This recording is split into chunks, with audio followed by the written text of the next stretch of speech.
HP Victus Part 2.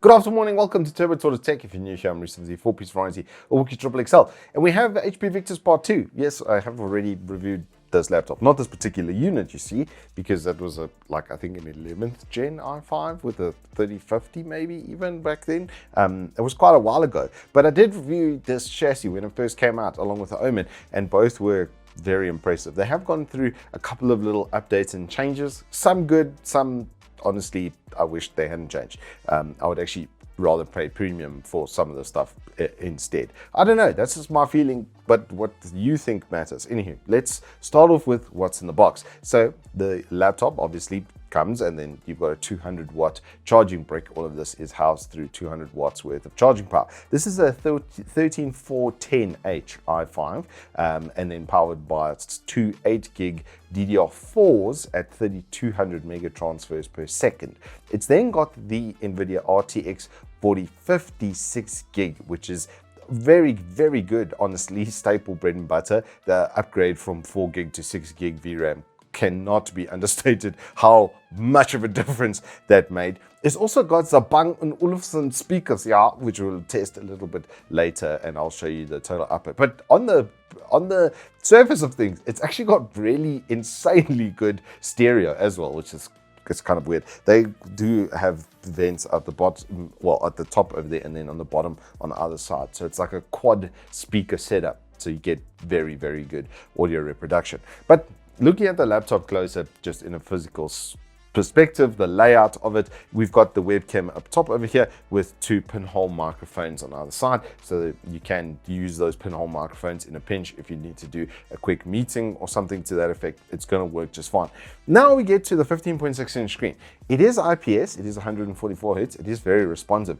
It is lacking a little bit in saturation for what I would prefer, but it's for a design type of setup, it's going to be actually pretty good because it's very neutral and very flat in its color reproduction. The problem that I face with it is this big chin that it sits underneath over here now with the Victus logo in the middle over there. It's because this was originally tooled for a 16.1 16:10 ratio monitor at 1920 by 1200.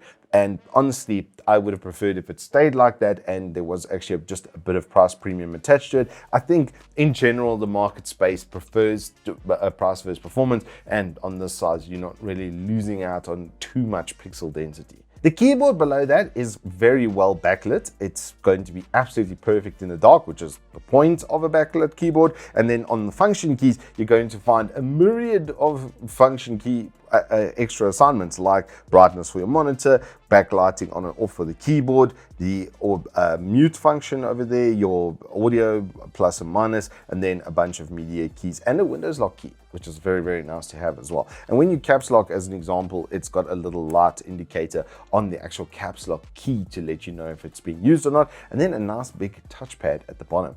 This has one of the best touchpad mountings I've found. The only place you can't click it is in the very top right and left hand corner. Even just below that you can click it, and then the corners themselves, they don't go so far into the deck that little bits of food and stuff is going to get stuck in there if you are a messy child.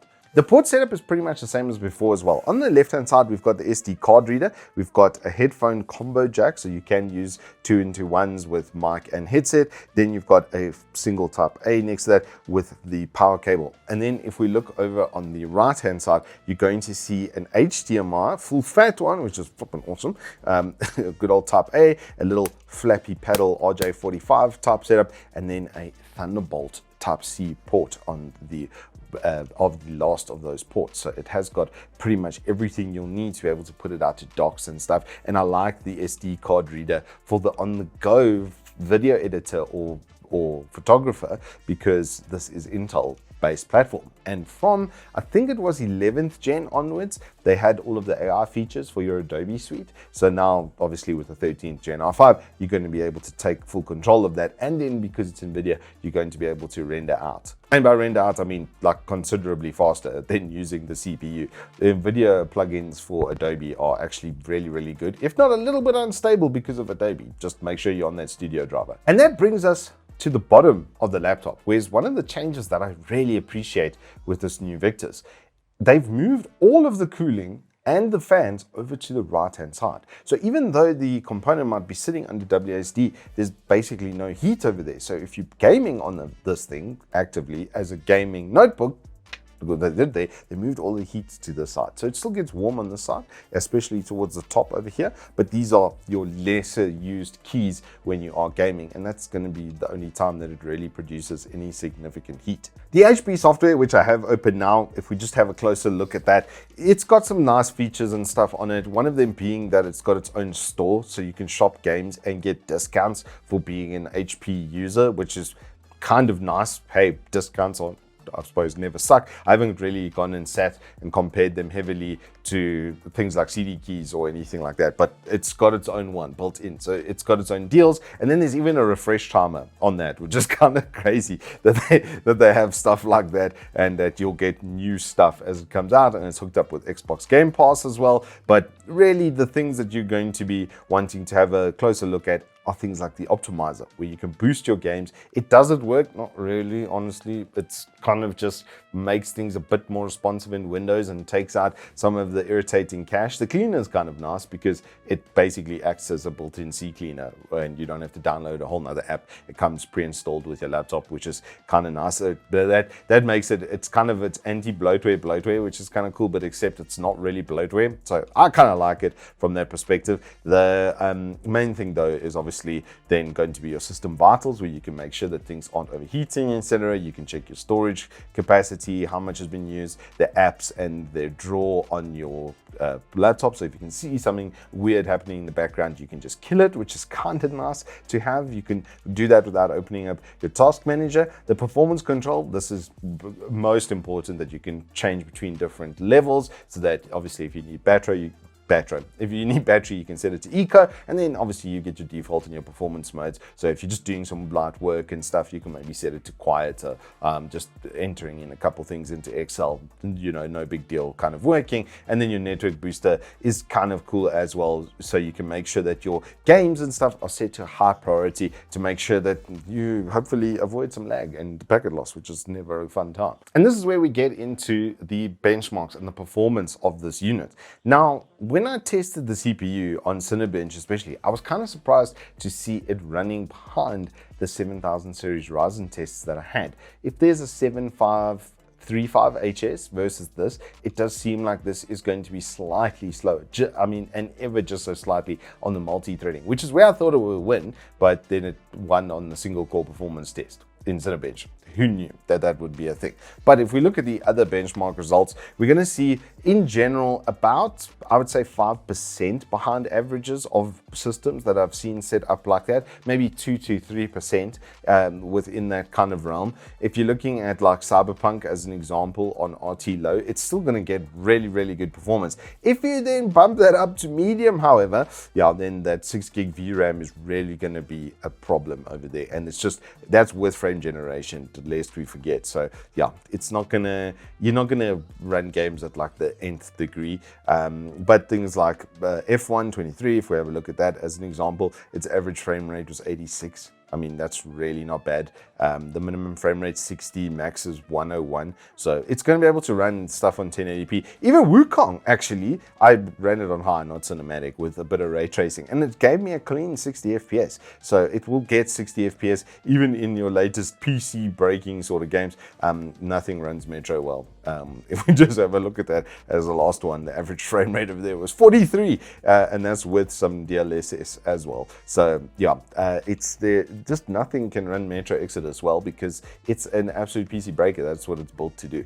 The SSD tests were pretty good, I've got to say, for supporting components. There wasn't the absolute worst difference between the two, except on those write cycles, but you can see the read cycles stayed pretty good. It was just the first two write cycle tests that dipped, but you're not going to be doing that a lot even when it is full, and that's generally going to be doing things like downloading, etc. So, and it's a basic entry-level Gen 4, so at least that's up-spec, even though the RAM at 3200 mega transfers is perhaps not the greatest. The network test was very good. I've just downgraded to a 525 megabit because I'm with TT Connect and they suck, but that's beside the point. And it still gave me basically full speed. And you can see there with the transfer test, we were just on 100 megabytes per second, and that's from a gigabit LAN card to an AC1200 connected Wi-Fi dongle that's sitting inside over here. So performance is pretty much in line with the spec for the market space.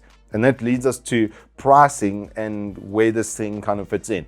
It's got crazy good supporting components like a 70 watt hour battery. A lot of the other brands only do 52 watt hour batteries, so you're going to get like 2 hours worth of working time extra on this platform compared. So this is more of a work/gaming notebook than a gaming/work notebook, is how it made me feel on its overall build and presentation. The 144 Hz monitor is also really nice. The fact that it's got, you know, a extra 24 Hz never hurts over the competing products. The RAM is a bit of a weird one. I'm surprised that they haven't even just gone with cheap DDR5 at 4800 mega transfers. I just think that would overall be better for its longevity in the workspace. The 13428 was a little bit of a letdown. I was really expecting it to get 10 or 15% better than the Ryzen 5s that I had tested on the 7000 series. So that was a little bit offset. So it puts itself into its own niche. Keyboard is fantastic. Build quality is fantastic. If we do a lid test quickly, you can see how uniformly the lid comes up on both sides. It's not going to warp and crack your screen at any point in time. So yeah, I do like it. I've always liked the chassis, and the improvement to the cooling setup and putting it all on the one side was good. The power brick 200 watts is acceptable. Maybe a 10% increase there, 220 to 240 range would have been better and really gotten the most of these components. Temperatures were very well handled. This is something that this chassis does incredibly well because the whole back section over here is pretty much vent. So there's absolutely no way that there's going to be like a clog of the air just coming out. It's even just kind of open aired because of how much of it is open. I took a shot of that to show you. So yeah, it's still really good. Overall, I still really like it. I'd still give it a 9 out of 10. The 1 point off is because it is a little bit niche cornered. It just doesn't have enough power to keep up with some of the other notebooks in the price range, and the lack of inclusion of DDR5. It's just kind of a bit of a sore thumb at this point for this notebook, I think. Anywho, that's all I've got for you on the HP Victus. If you have enjoyed this, please do hit us up with a like and subscribe, and I will see you on the flip side.